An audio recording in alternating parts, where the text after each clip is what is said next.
Welcome back to Scotty's Hobbies. Remember this Chevy Colorado? This is a 3.6 liter. I believe this will be good for the 2017 to 2022 year models with this engine.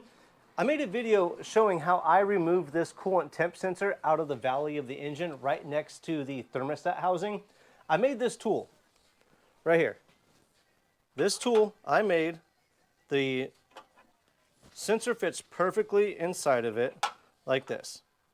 It's a very handy tool. So with this tool, you could replace the thermostat and this sensor without removing this, what is this? The intake right there.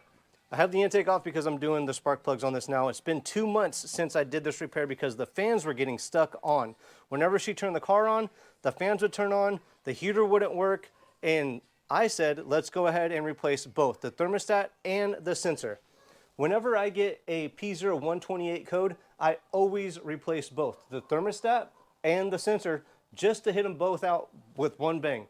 Because the sensor on most cars these days, in my opinion, they go bad quite often. And they're only, what, 20, 30 bucks? Maybe 40, maybe 50. And each gallon of coolant for this vehicle costs about 20 bucks. There's a lot of people out there that say, oh, you should have just replaced the thermostat. You would have been just fine. You don't need to even touch the sensor. But what if the sensor is bad? Now you're going to do the job twice and pay double for the coolant and get another thermostat gasket and any other gasket that you take off. So the cost that you save and the time you save by just doing both at the same time is well worth it, in my opinion, instead of doing just the thermostat and finding out, oh crap, it's the sensor, or just doing the sensor and oh crap, it was the thermostat. In my opinion, if you have a P0128 on any vehicle, do the thermostat and the sensor at the same time. Now, a lot of people said, oh, you idiot, you don't need to buy this tool from you. I don't need to spend 125 bucks to buy this tool from you. I could have got that sensor out of the valley just by taking off the intake. Well, I'm looking at this right now. Inside the valley right here, hopefully you can see that. There's the sensor in the valley right there. I honestly don't think, I don't know what tool you would use to get that sensor out of that valley. But with this tool that I made right here, I was able to get the thermostat and the sensor done with leaving everything on the engine in under 2 hours.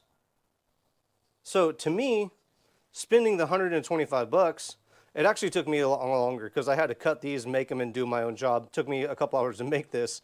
But if you had this tool, you had the thermostat housing, and you had the sensor, this job would only take you about 2 hours with this tool. So just that alone, how much time and money are you saving if you have that tool? Now, if you need one of these tools, one of these coolant temp sensor tools I made, they're on my website for 125 bucks, 120, something like that, I don't know. And that includes shipping.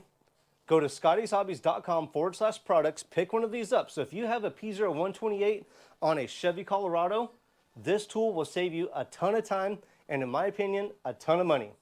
I really appreciate you guys watching. Like, subscribe. Oh, wait, before you like and subscribe, comment below. Let me know what kind of vehicle you have, and let me know how you replaced the coolant temp sensor on this vehicle if you had to do it. It is a pretty common code to get on this vehicle these days, the P0128, and everybody has their opinion about it. When I posted the video, some people, like I said, were just replace the T-stat, just replace the sensor. Do them both. Trust me, you'll thank me later. Like, subscribe, share. Thanks for checking out Scotty's Hobbies, and I will see you guys on the next, hopefully helpful video.